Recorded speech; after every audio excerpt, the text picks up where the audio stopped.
Hola, muy buenas tardes, ¿cómo están? Los invito a hacer nuestro ratito de oración en este día. Celebramos y recordamos al beato Seferino Namuncurá, de origen mapuche, de familia chilena, pero nacido y criado en Chimpay, en Río Negro, en nuestra provincia de Río Negro. Una devoción que creció gracias a la difusión de los salesianos, a cuya familia perteneció también Seferino. Leemos hoy un pasaje del capítulo 24 del Evangelio según San Mateo. Jesús habló diciendo: estén prevenidos, porque ustedes no saben qué día vendrá su Señor. Entiéndanlo bien, si el dueño de casa supiera a qué hora de la noche va a llegar el ladrón, velaría y no dejaría perforar las paredes de su casa. Ustedes también estén preparados, porque el Hijo del Hombre vendrá a la hora menos pensada. ¿Cuál es entonces el servidor fiel y previsor a quien el Señor ha puesto al frente de su personal para distribuir el alimento en el momento oportuno? Feliz aquel servidor a quien su Señor, al llegar, encuentre ocupado en este trabajo. Les aseguro que lo hará administrador de todos sus bienes. Pero si es un mal servidor que piensa mi Señor tardará y se dedica a golpear a sus compañeros, a comer y a beber con los borrachos, su Señor llegará el día y la hora menos pensada y lo castigará. Entonces él correrá la misma suerte que los hipócritas. Allí habrá llanto y rechinar de dientes. Palabra del Señor.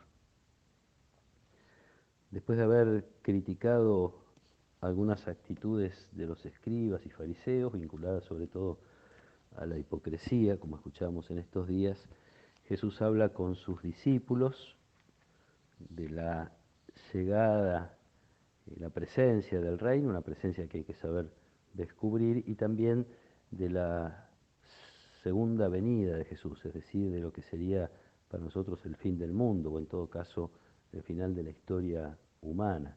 Y entonces habla un poco con los discípulos de cuáles son las actitudes de los miembros de esta comunidad que es la iglesia, que espera la segunda venida del Señor.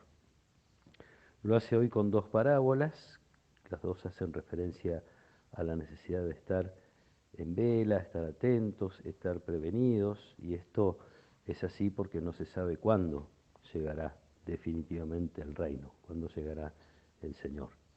Y vale para pensar en la historia de la humanidad, vale para pensar en ese momento final, como también para la historia personal, el final de la propia historia, de la propia vida, la llegada del Señor para cada uno, la llegada del reino para cada uno.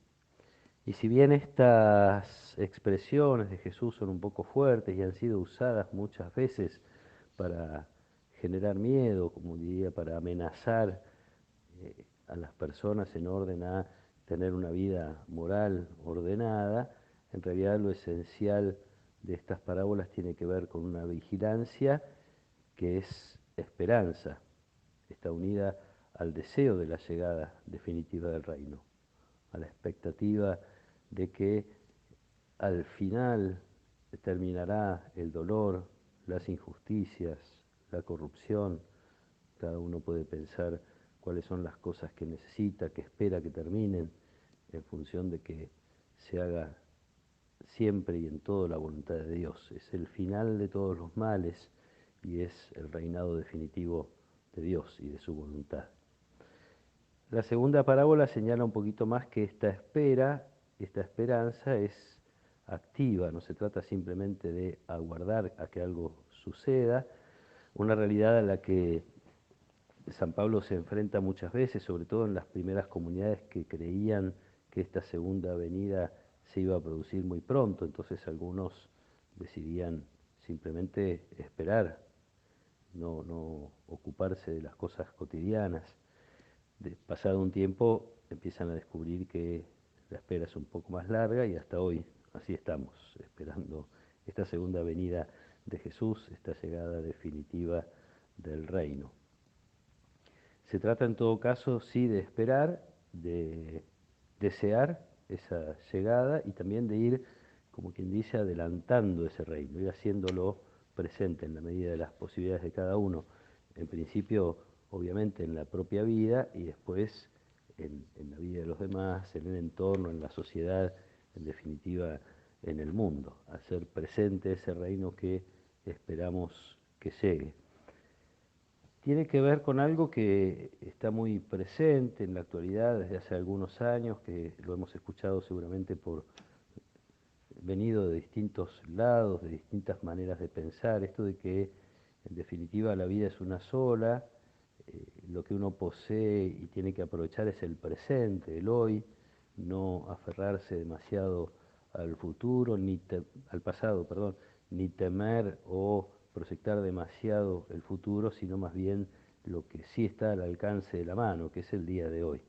Entonces, vivir el presente y no perder el día, hacer lo mejor que se pueda. En esto hay mucho acuerdo, muchos estamos de acuerdo en eso.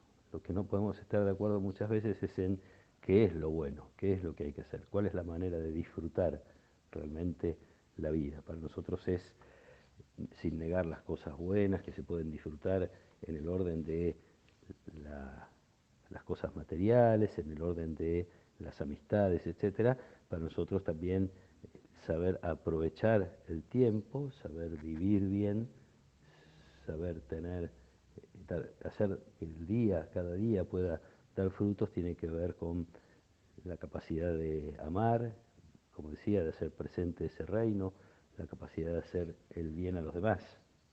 No queremos que se pierda el tiempo, es decir, para nosotros el tiempo ganado es el tiempo donde se puede amar y ser amado, el tiempo en el cual se puede servir y hacer el bien a otros. Una manera de ir adelantando este reino, una manera de estar atentos, no solo a percibir presencias de Dios en nuestra vida, sino a generarlas también para los demás. Pidamos a Jesús que nos dé esta esperanza cierta, real, y por otro lado que la expectativa de la llegada del reino sea realmente algo que en nuestro corazón sabemos que es lo mejor, que es la presencia de la voluntad de Dios en todo, en todas las cosas y siempre. Lo pedimos cada día, le decimos en el Padre Nuestro, danos, que venga a nosotros tu reino y que se haga tu voluntad. Esta es como la gran aspiración de esta comunidad que camina desde la Pascua de Jesús hacia el final de la historia, hacia la segunda venida del Señor.